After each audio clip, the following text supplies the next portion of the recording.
Have you ever heard the myth that our phones listen to our conversations? Well, for me, it's not a myth, and for many of you, it isn't either. It's just that all of us have had an experience like that. For instance, it happened to me with a tablet. A few years back, someone stole my tablet in my city, and I talked about it with my wife on a call. And just by chance, that very night, I began seeing tablet ads on YouTube. Strange, isn't it? So the explanation Google gives for this kind of thing is that its algorithm can determine that based on your search history and preferences. And of course, nowadays with so much artificial intelligence, I don't doubt that could be true. What doesn't make sense to me is that it happened at the exact moment after my tablet was stolen and not before. So how did Google know if I hadn't looked up anything about it on my phone? That's what this video is about. Those strange things that happen with your phone, the ones that make you question whether it's really listening. This isn't some exaggerated story about an international hacker spying on us to steal the millions of dollars we supposedly have. It's more about privacy and control and how we're slowly losing both. Well, like I was saying, it's no secret that this topic has been treated socially as a myth, or at least that's how it's often justified. And you don't have to be a conspiracy theorist to know that some cases related to this have come to light in different media outlets. For example, just a few days ago, Google reached a settlement where it will pay $68 million to close a lawsuit and avoid going to trial. And then you can't help but ask, almost without thinking, what exactly was that lawsuit about? The lawsuit filed in the United States accused Google's voice assistant, yes, the one that sometimes opens on its own without anyone calling it, of recording private conversations without consent. The lawsuit alleged that the system was activating automatically and using the audio for targeted advertising based on the user's profile. Google, on the other hand, said it was nothing more than a glitch that had to be corrected, acknowledging to some extent that it did occur, but insisting it was just a mistake. An error they didn't want to admit in court, so they simply settled it by paying those $68 million. A convenient way to make sure this myth stayed a myth. But this latest case is about Google, even though we've seen things like this with other major companies such as Meta, Facebook, or Amazon. All of them are involved in these bad practices, and interestingly, they almost never go to trial instead. They end up with very convenient multi-million-dollar settlements. I've decided simply to buy you out. Well, everyone always does. Buy 'em out, boys! And at this point, we all know these aren't spy companies. They're companies focused on advertising and marketing. That's their business model and what allows them to make money. Far from the idea many people defend, that phone listening is just a myth, arguing that anyone who believes it is a conspiracy theorist who thinks a hacker is spying on them. And this whole thing of ridiculing people who believe phones are actually listening feels more like a strategy to keep something that seems real labeled as a myth. By now, we know that companies such as Google, Amazon, and Meta have faced accusations, not rulings, over data gathering and recordings meant to support their business models. But it doesn't end here. This would just be part of a much bigger chain, preceded by several other businesses that aren't talked about much, but that we use every single day. We all know that apps like WhatsApp require certain permissions on our phones in order to function correctly. Well, the permissions that WhatsApp asks for, like access to contacts, camera, microphone, storage, and location, are so many that you might think it's spying on us. But in reality, they're necessary for its main features like multimedia messaging, video calls, and file management. Think about it. If you try to start a video call and you haven't allowed the app to access your camera, then it just won't work. It's the same if you don't allow access to your contacts. You won't even see the person you want to call.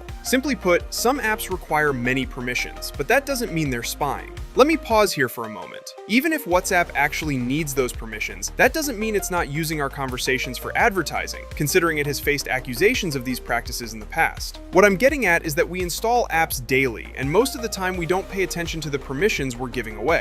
For instance, imagine installing a simple calculator app and it requests access to your mic, contacts, and camera. That would definitely look like a potential information stealing operation. But if you don't believe me, let's look at examples of very common and popular apps that have been accused of collecting user data and then selling it. For example, the case of Angry Birds.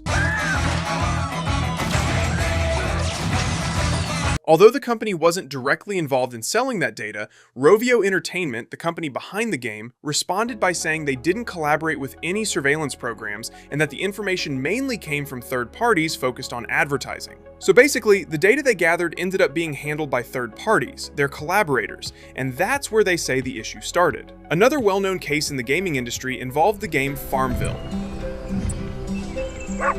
a seemingly harmless game just like Angry Birds, but behind the scenes a bit concerning when it comes to privacy and security. In 2010, the Wall Street Journal published an investigation pointing out that several apps on the platform were sending user identifiers to advertising and tracking companies. With that tracking, third parties could link profiles, interests, and behaviors. Meanwhile, the developer Zynga said that those transfers happened through business partners who were supposed to follow privacy rules, very similar to the excuse given by the people behind Angry Birds. Basically, the classic scenario where information leaves, passes through multiple hands, and along the way it becomes hard to control who uses it and for what. However, the game kept running for years after those controversies about violating users' data and privacy. Another very famous case was Pokémon Go, the game that sparked a revolution in augmented reality gaming. When this game launched, a lot of people noticed that signing in gave it broad permissions to their Google account, permissions it really didn't need. The developer Niantic later explained that it was a mistake in how the permissions were requested, and that they actually didn't access emails or documents. Just another excuse to avoid being held accountable. If you believe this only happens with gaming apps, think again. AccuWeather, a weather app that looks pretty and harmless, was also accused of the same thing. Back in 2017, it was discovered that even if users disabled location, the app could transmit other device information to a monetization firm. With that information, approximate location patterns could be reconstructed. The company, on its part, said it was the practices of an external partner and that they later made changes. Once again, we see the same defense strategy used by Angry Birds and Farmville to avoid penalties. Looking at all these cases, you could say that the way this data gathering business works is the following. An app allowed on Android that has passed Google Play Store's security checks can collect information about you if you give it unnecessary permissions. If this app is successful, like Angry Birds or Farmville, it shields itself from lawsuits or hides behind another company, an intermediary, a third party that handles the flow of data for them. All the information gathered gets sold to whoever pays the most, based on what they need. And here we need to pause for a moment because the companies buying this data are well known and everyone knows what they do. The biggest names are Oracle Data Cloud, Experian, and Acxiom.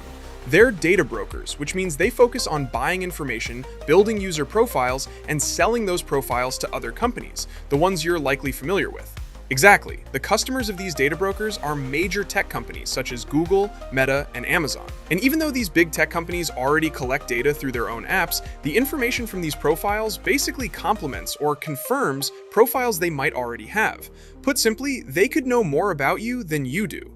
And with all that, the question is, how did YouTube know I needed a tablet at that exact moment, right after mine was stolen? According to forums, major companies already have a well-defined and refined profile of you that's been built over a long time. They know who you are, how old you are, what you do, your tastes, and what you might need. In my case, my profile was already ready to activate for an action, which just shows how fast they are. However, it would only activate with the right information, meaning the conversation I had with my wife on the phone about my stolen tablet. That alert triggered Google's profiling algorithms and ad campaigns, which is why this information showed up. What I've just explained is how forums say ads operate on your phone, using my own experience as a concrete example. But maybe it's happened to you too. You were looking for a gift for your parents and suddenly saw ads related to that, or you needed a new TV and started getting ads from stores or TV brands. With all this, I still believe it's not just a myth. It's real, even if it hasn't been proven in court, since the defendants end up paying millions to settle and avoid going further than what many people already suspect.